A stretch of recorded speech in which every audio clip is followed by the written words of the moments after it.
Random అదంతా తీశారు. టోటల్గా మండలం యూనిట్లో మండలం ర్యాండమ్ తీసే వాళ్ళందరూ వచ్చారు, అన్నీ చేశారు. కానీ ఇంతవరకు ఆ క్రాప్ ఇన్సూరెన్స్ అనేది ఏదనేది ఇంతమటికి ఎవరు అడిగినా ఎవరు సమాధానం చెప్పలేదు. ఆ డ్యామేజ్ ఎవరు సమాధానం లేదు. డ్యామేజ్ వేసామని అంటున్నారు. మేము రైతుకు వచ్చేసరికి 5 ఎకరాలు అని చెప్పారు. 5 ఎకరాలకి ఇచ్చినా ఏ అకౌంట్కి ఎక్కడ పడ్డాయో అనేది తెలియలేదు. వాళ్ళని అడిగితే పైనుంచి మాకు సరైన ఇన్ఫర్మేషన్ లేదు, మా దగ్గర లేదని ఏవో ఆఫీసులు చెప్తుంది. అది మరి తొలకర క్రాప్ ఇన్సూరెన్స్ మేము రైతులు కట్టుకుంటామంటే కాదు, గవర్నమెంట్ కడుతుందని చెప్పారు. అది మరి వాళ్ళు కట్టి దానికి ఆ ఇన్సూరెన్స్ యాక్సెప్ట్లో ఉందో సమాచారం లేదు అసలు, అది ఎక్కడ సమాచారం లేదు. నక్కలంపేట గ్రామంలో హనుమంతు రైతు వీళ్ళ సోదరులంతా కూడా దగ్గర 3 ఎకరాల దాకా అక్కడ వ్యవసాయం చేశారు. చూడండి, మొలకెత్తేసింది, మొత్తం కుళ్ళిపోయింది, పంట పడిపోయింది.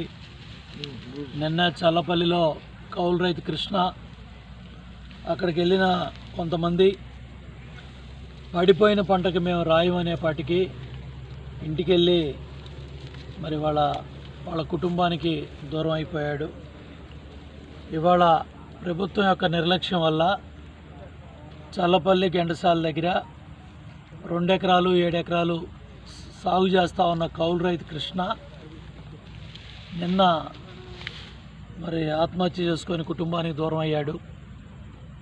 ప్రభుత్వం యంత్రాంగం స్పందించి ప్రతి ఎకరా కూడా మేము రాస్తామని ముఖ్యమంత్రి గారు కానీ వ్యవసాయ శాఖ మంత్రి కానీ ప్రకటన చేస్తుంటే ఇవాళ కృష్ణ కౌలు రైతు కృష్ణా జిల్లా చల్లపల్లి దగ్గర ఇవాళ వాళ్ళ కుటుంబానికి దూరం అయ్యేవాడ.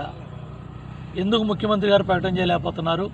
ఎందుకు వ్యవసాయ శాఖ మంత్రి ప్రకటన చేయట్లేదు? టోటల్గా పంట అంతా కూడా కుళ్ళిపోయి మొలకెత్తి టోటల్గా మొత్తం పడిపోయింది. ఇక్కడ రైతు చెప్తా ఉన్నాడు, రమేష్ మీరు ఇన్సూరెన్స్ మేమే చేసేసాం, మేమే కట్టామన్నారు. ఇంతవరకు ఎవరికి కట్టారు, ఏ పొలం కట్టారు, దేనికి కట్టారు, ఇంతవరకు సమాచారం రైతుకు తెలియట్లేదు. ఈ క్రాప్ అయిన దానికి ప్రతి దానికి కట్టామన్నారు. ఈ క్రాప్ ఆల్రెడీ ఈ క్రాప్ స్టేట్మెంట్ అయింది, ఇన్సూరెన్స్ అన్నారు. ఈ క్రాప్ ఉందండి. ఈ క్రాప్ అయినప్పుడు కూడా ఇన్సూరెన్స్ ఉందో లేదో అడిగితే సమాధానం చెప్పట్లేదు. మీరు ఈ క్రాప్ ఎన్ని అయినాయి, ఈ క్రాప్ అవునాయి ఎన్ని, మీరు ఇన్సూరెన్స్ చేసినవి ఎన్ని, చేయని ఎన్ని, ఇవాళ ఈ రైతుకి సమాధానం చెబుతారు. యాడ్లో కూడా రానివ్వట్లేదు. ఇవాళ ఏమన్నారు, యాడ్కి వెళ్తే సీసీఐ వస్తుంది, మీరు ఎవరు సీసీఐ పత్తి కొనమంటే దళాలకు అమ్ముకొని మేము లారీ పెట్టుకొని గుంటూరు తీసుకెళ్తే సీసీఐ వాళ్ళు పత్తి కొంటారంట. ఇంతకుముందు కంచిచర్ల మార్కెట్ యార్డ్లో కొనేవాళ్ళు, మైలవరం మార్కెట్ యార్డ్లో కొన్నారు, నందిగాం మార్కెట్ యార్డ్లో కొన్నారు, జగ్గేపేట మార్కెట్ యార్డ్లో కొన్నారు. ఇవాళ మీ అసమర్థత వల్ల, మీ చేతకాంతనం వల్ల సీసీఐని కూడా పత్తి కొనుగోలు చేయించలేకపోతున్నారు. 4-5 క్వింటాలు పత్తి చేతికి వస్తుంది అనుకున్నాం, మళ్ళీ 2 రోజుల వర్షాలకి మొత్తం చేతికొచ్చే పత్తి మొత్తం పోయింది. వరి టోటల్ ధాన్యం అంతా కూడా నేలపాలైపోయింది. ఇవాళ కృష్ణా డెల్టాలో కానీ 13 లక్షల ఎకరాలు డెల్టాలో వేశారు. గోదావరి డెల్టాలో 10 లక్షల ఎకరాలు ఉన్నాయి. అట్లాగే మెట్ట ప్రాంతాల్లో 2 లక్షలు ఉన్నాయి. ఇంత పెద్ద ఎత్తున లక్షలాది ఎకరాల్లో వరి పంట దెబ్బతింది, మిర్చి దెబ్బతింది. అసలు మిర్చి చేతికొచ్చే పని కూడా లేదు. ఒక్క కాయ కూడా మిర్చి చేతికొచ్చే పని లేదు. పత్తి 4-5 క్వింటాలు కూడా పోయింది. అట్లాగే ఏ శనగలు కూడా మొలకెత్తే పరిస్థితి లేదు. చాలా గడ్డు పరిస్థితి రైతుకు ఉంది. ఎవరు ఫీల్డ్కి వచ్చి ఎంత నష్టం జరిగింది అనేది ఏ ఆఫీసర్ కానీ, ఏ అగ్రికల్చర్ డిపార్ట్మెంట్ కానీ, గవర్నమెంట్ తరపు నుంచి ఒక మినిస్టర్, ఒక లోకల్ ఎమ్మెల్యేనో ఎవరు. జగన్మోహన్ రెడ్డి గారు వాస్తవ పరిస్థితి సోమి గారు నేనో చెప్పింది కాదు. వాస్తవ క్షేత్రస్థాయిలో ఇక్కడ హనుమంత్ అనే రైతు ఉన్నాడు, రమేష్ అనే రైతు ఉన్నాడు, పెద్ద ఆయన వెంకటేశ్వరరావు అనే రైతు ఉన్నారు, పుల్లారావు అనే రైతు ఉన్నారు.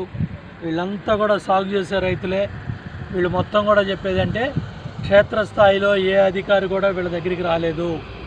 సీసీఐ గుంటూరు పత్తి తీసుకురమ్మంటున్నారు, ధాన్యం మొత్తం పడిపోయి ఉంది.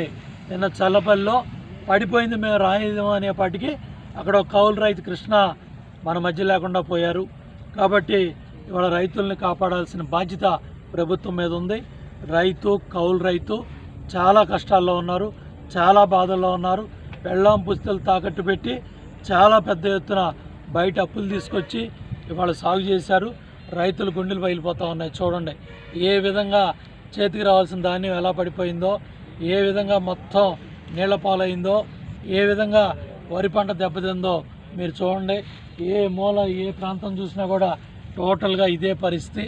కాబట్టి నేను ప్రభుత్వాన్ని డిమాండ్ చేసేది, ముఖ్యమంత్రి గారు, వ్యవసాయ శాఖ మంత్రి స్పష్టంగా సర్వే నెంబర్ ప్రకారం మీ దగ్గర లెక్కలు ఉన్నాయి కదా, వీళ్ళు చెప్తున్నారు కదా, మీ రైతు భరోసా కేంద్రాలు ఉద్ధరిస్తూ ఉన్నారు కదా, మీ రైతు భరోసా కేంద్రాలు ఏం చేస్తున్నాయి, మీ వాలంటీర్ల వ్యవస్థ ఏం చేస్తుంది, మీ సచివాలయ వ్యవస్థ ఏం చేస్తుంది, అగ్రికల్చర్ ఆఫీసర్లు ఏం చేస్తున్నారు, హార్టికల్చర్ ఆఫీసర్లు ఏం చేస్తున్నారు, బాధ్యత ఉందా ఈ ప్రభుత్వానికి నేను అడుగుతున్నా. ముఖ్యమంత్రి గారు ఏరియల్ సర్వే చేసి గాల్లో తిరిగేసి నేను 500 ఇస్తాను, లేకపోతే 5 లక్షలు చచ్చిపోయిన వాళ్ళకి ఇస్తానంటే మీరు 6 చచ్చిపోయారు. అదే అప్రమత్తంతో ముందస్తు హెచ్చరికలతో ఇది తుఫాను ప్రభావం ఐఎండీ వాళ్ళు చెప్పారు, సెంట్రల్ డిపార్ట్మెంట్ చెప్పినాయి, రియల్ టైం గవర్నెన్స్ ఉన్నాయి, మొత్తాన్ని తొంగలో తొక్కి ఎవరు చెప్పినా వినకుండా ఏమాత్రం రైతును అప్రమత్తం చేయకుండా కోసి పడేసి ఇవాళ మొత్తం పడిపోయిన పంట అంతా కూడా నీళ్ల పాలైపోయింది. ధాన్యం అంతా కూడా నీళ్ళలో కలిసిపోయింది.